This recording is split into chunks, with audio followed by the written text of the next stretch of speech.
ना this is test number 1 and this test is related to the history. आइए question number 1 करते हैं। Consider the following statement regarding Harshvardhan kingdom. Harshvardhan kingdom से रिलेटेड इनमें से क्या क्या इन्फॉर्मेशन सही है। तो पहला है Kannauj gained importance as a capital city due to increased flow of money compare to the Pataliputra. ये गलत है। हर्षा के टाइम पे जो कनौज है वो मेन पावर में आया और पाटलिपुत्रा की इम्पोर्टेंस कम हुई। इसका रीज़न ये था कि इंक्रीज फ्लो ऑफ मनी नहीं था, उसका रीज़न था डिक्रीज फ्लो ऑफ मनी। ठीक है, जिसकी वजह से क्या हुआ, जो soldier began to paid through the land grants, उनको लैंड मिलना शुरू हो गए थे। किसको? सोल्जर्स को। जिसकी वजह से कनौज की इंपॉर्टेंस बढ़ी, पर लेकिन due to the decrease flow of money. तो फर्स्ट मार्क गलत हुआ। सेकंड पे आते हैं अकाउंट्स ऑफ द हुसैंग Tsang information provides information about the Harshan concrete in the south India. सही है। जो सैंग ने जो इन्फॉर्मेशन दी उसमें ये बताया गया कि हर्षन ने साउथ इंडिया के अंदर जो लड़ाई जीती थी वो जीती थी चालुक्य रूलर पुलकेश्वर सेकंड के खिलाफ।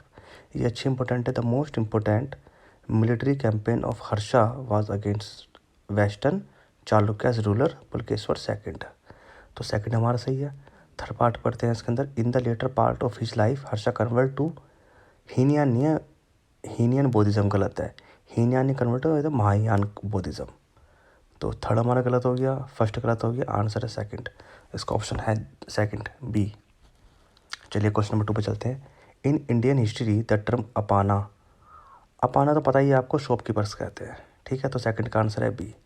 थर्ड पे चलते हैं। द बैटल ऑफ द हरदासपा, हरदासपा किसे कहते हैं? झेलम को कहते हैं, झेलम रिवर को। तो ये तो पता ही होगा कि आपकी जो लड़ाई है, ये लड़ाई हुई थी हमारे पास 326 BC के अंदर, और ये लड़ाई हुई थी अलेक्जेंडर और पोरस के बीच में, जिसके अंदर अलेक्जेंडर ने पोरस को हरा दिया था। पर लेकिन बाद में अलेक्जेंडर को देखा रहे पोरस तो बहुत ज़्यादा मतलब क्रेज़ है और इम्प्रेस हुआ वो, तो उनकी सारी जो हारने के बाद जो प्रॉपर्टी थी वापस करके चला गया था। कौन? अलेक्जेंडर। ठीक है, तो fight between the Alexander and Porus. तो आंसर हुआ इसका ए। क्वेश्चन नंबर 4 पे चलते हैं। The global economical prospectus report has been published by, important है, सिंपल है क्वेश्चन, वर्ल्ड बैंक। तो इसका आंसर है वर्ल्ड बैंक निकालता है वाली रिपोर्ट। ठीक है, आइए आगे बढ़ते हैं क्वेश्चन नंबर 5 की तरफ। क्वेश्चन नंबर 5 हमारा पल्लवास रिलेटेड है। The consider the following statement regarding the society under the Pallavas. Pallavas के टाइम पे the caste system was very rigid. तो आंसर 1 हमारा सही है। The caste system become the highly rigid. Second है land grants to the Brahmanism was common during the Pallavas region. ये भी सही है कि पल्लवास रैगमी के टाइम पे ब्राह्मण को लैंड ग्रांट्स आराम से दे दिया जाता। थर्ड है revival of the Jainism was the principal features during the Pallavas time. नहीं, गलत है। पल्लवास के टाइम पे जो बहुत ज़्यादा राइज हुआ वो था शिविज्म एंड वैष्णविज्म। ठीक है, और also decline the बौद्धिज्म and Jainism. उस टाइम पे बौद्धिज्म और जैनिज्म कम हुआ था और वैष्णविज्म और शिविज्म बढ़ा था। तो आंसर थर्ड हमारा गलत हुआ। तो उसका 5वें का आंसर हुआ 1 और 2 सही है, तो ऑप्शन हुआ बी। चलिए क्वेश्चन नंबर 6 पे चलते हैं। Consider the following statement regarding the Satavahanas. Satavahanas के बारे में बात करेंगे। सतुवाहनास हमारे पास कब बना था? सतुवाहनास हमारे पास आया था, इस पर सतुवाहनास जो था इंडिपेंडेंट रूलर था। मौर्य के जब डिक्लाइन हुआ तो साउथ के अंदर आए थे, मतलब डेक्कन के पार्ट, जिसे हम आंध्र प्रदेश कहते हैं आज के टाइम पे। ठीक है, तो ये कब का सतुवाहनास कहाँ पर है? आंध्र प्रदेश की तरफ की बात चल रही है। कब? जब मौर्य का डिक्लाइन हुआ था, उसके बाद की इट्स इंडिपेंडेंट स्टेट सतुवाहनास। तो पहला पढ़ते हैं। The founder of the Satavahanas dynasty was the Simuka. ये सही है, सुमाका है। सेकंड है the Nashik and Naneghat inscriptions through the light of the regime of the Simuka. गलत है। रैग्मी ऑफ द गौतमी पुत्र सतीकर्णा। तो जो उस टाइम पे जो रैग्मी थी उसका नाम था गौतमी पुत्र सतीकर्णा। के टाइम पे ही नासिक और नागाहड़ इंस्क्रिप्शन उसके बारे में बताया गया था। तो उसका आंसर फर्स्ट हुआ, सेकंड गलत हुआ, ओनली ऑप्शन ए इसका आंसर। 7 पे चलते हैं। Consider the following statement regarding the Rashtrakutas. Rashtrakutas के बारे में बात चल रही है। Jainism was flourished along the Vaishnavism and their kingdom. ठीक है, सही है आंसर ये। Rashtrakutas promote the Arabian trades by maintaining the friendship with them. ये भी सही है। Village assembly played the significant role in this administrator, ये भी सही है। सबसे अच्छा एडमिनिस्ट्रेटर राजकोट का था, याद कर लो, इंपॉर्टेंट क्वेश्चन है। क्वेश्चन नंबर 8 की बात करते हैं। Salt water crocodile, salt water crocodile species was majority find in western coastal state of India, गलत है, eastern coastal state of India. आप देखोगे जैसे उड़ीसा हो गया, वेस्ट बंगाल हो गया, आंध्र प्रदेश हो गया, तमिलनाडु है, वहाँ पे साल्ट वाटर पाया जाता है।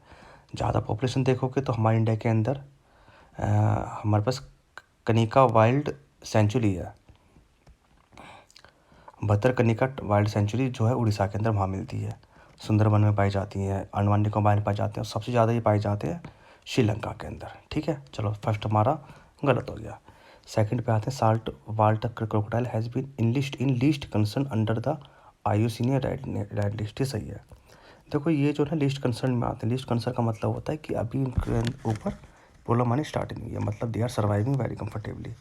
तो ये वैसे भी Indian wildlife protection act schedule number 1 में आते हैं, सिटीज़ अपेंडिक्स 1 में आते हैं। ठीक है, तो फर्स्ट सेकंड हमारा सही हुआ। Marsh crocodile has been listed as a critical endangered, critical endangered नहीं है मार्स क्रोकोडाइल, वो है वर्नेलेबल की कैटेगरी में आते हैं। ठीक है, वर्नेलेबल का मतलब क्या होता है कि उन पर प्रॉब्लम आ सकती है, और ये भी Indian wildlife protection act schedule number 1 में आते हैं, और सिटीज़ अपेंडिक्स 1 में आते हैं। तो आंसर देखो, थर्ड हमारा गलत हो गया। तो 8वें का आंसर जो है, अगर आप देखोगे तो उसका आंसर हुआ ओनली 2, ए आंसर हुआ। ठीक है, चलिए क्वेश्चन नंबर 9 पे चलते हैं।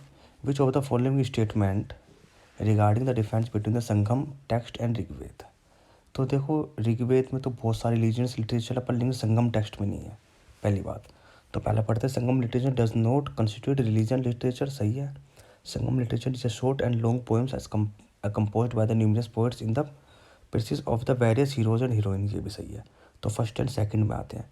हालांकि जो संगम लिटरेचर के अंदर डांस, हीरोज एंड हीरोइंस की कहानी ज़्यादा है, पोइट ज़्यादा है। ठीक है, जबकि ऋग्वेद के अंदर क्या होता है, रिलीजन को लेकर मैटर है। तो 9th हमारे पास सी हुआ, बोथ 1 and 2।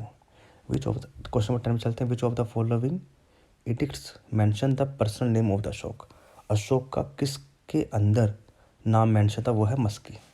ठीक है, ये मस्की कहाँ पड़ता है, ये अगर आप देखोगे तो ये मस्की कहाँ पड़ता है,